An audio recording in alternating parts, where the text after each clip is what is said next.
sense of that club that allows you to play?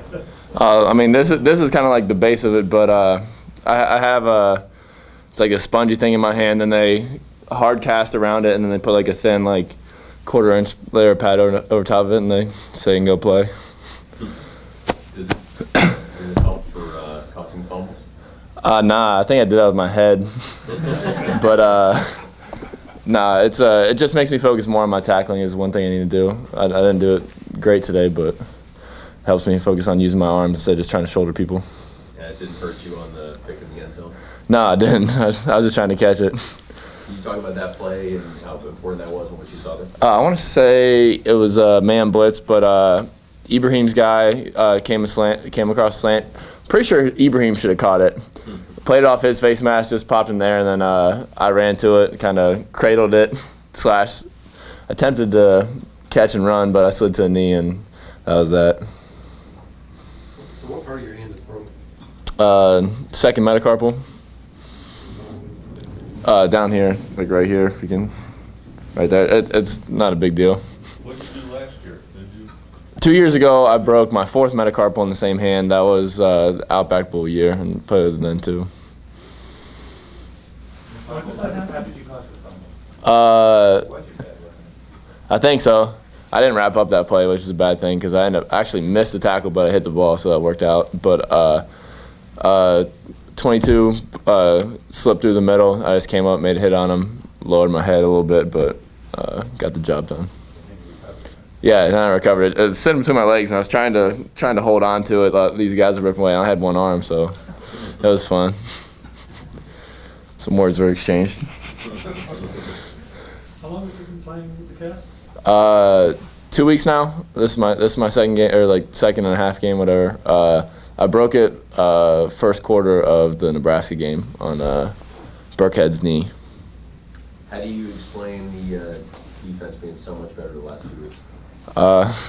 We finally took some of the weight off the offense and decided to step up. It was due. The 5-week slump we went through, a lot of that was defensive. We gave up plays and didn't execute and tackle how we should have. And I mean, you're going to get beat if you can't do that. When we come to play, we're a good team across the board because our offense is going to put up points no matter what. So a lot of that falls on our shoulders. And when we execute and do our job, we operate pretty smooth. Was there anything that happened at practice or, I don't know, like a motivational speech or anything that anybody gave? Or was there any turning point you can think of? What was the game right before Indiana? What was that? That was Penn State. Yeah. Yeah. That's when it kind of started. We felt like we finally fell into the rhythm. We got a couple 3-and-outs, and that's when the defense really kind of got our mojo and got working.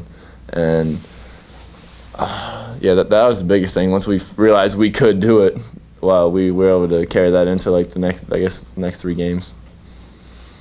You doubted yourselves when you say you realized you could do it? I won't say we were down ourselves, but the offense was carrying us, and it did get frustrating, especially as a senior. Like a lot of our faults were mental mistakes and things that shouldn't have happened.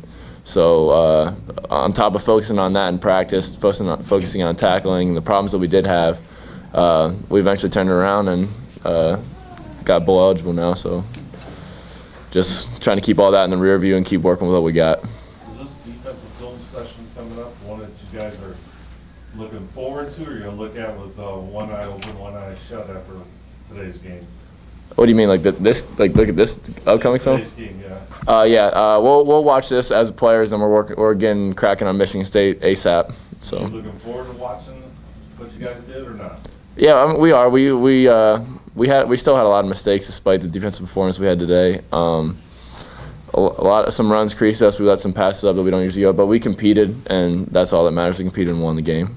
Because the hardest thing to do on a Saturday is win a football game. We did it. How hard is that guy to tackle that Marquis 3? He looks huge. He's a big boy. I was doing fine till the last series. I got trucked a little bit, but he's a tough kid. He lowers his body on contact, kind of, which isn't the safest thing, but and he does a good job keeping his legs moving. So he's someone you either have to take his legs out or gang tackle. He's a good player. Is this a win that you guys will kind of enjoy a shorter period of time? Like, are you already thinking about Sparty? Yeah, I mean, I am. I'm sure the whole team is. We're still not satisfied as a team, and 6 wins is cool. Yeah, we're bowl eligible, but we're going for 7, and Sparty's standing in our way. Hey, Brian, especially with the 96 team back here, what does it mean to you to be part of a class that became the first consistent winner? You know, the Barnett teams had had 2 good years, and you guys have 5 years in a row now, at least 500. I mean, it's really cool, especially seeing all the guys at the hotel and in the locker room after the game. It just gives you a sense of tradition, and I don't know, it just makes you feel really good about the program to have their Big Ten championships in the room, and just talking football with them for a little bit last night, and it was fun. But I mean, as a senior class, we're proud, but again, we're still not satisfied. We got hopefully 2 more games, however it works out, to keep adding to it. Is there any one player you got to spend some time with that you got to share some thoughts? Not really. I know I've met Steve Snare a few times, and he's a good guy. He's usually who I talk to. Any questions? Thank you. Yeah, go Cats.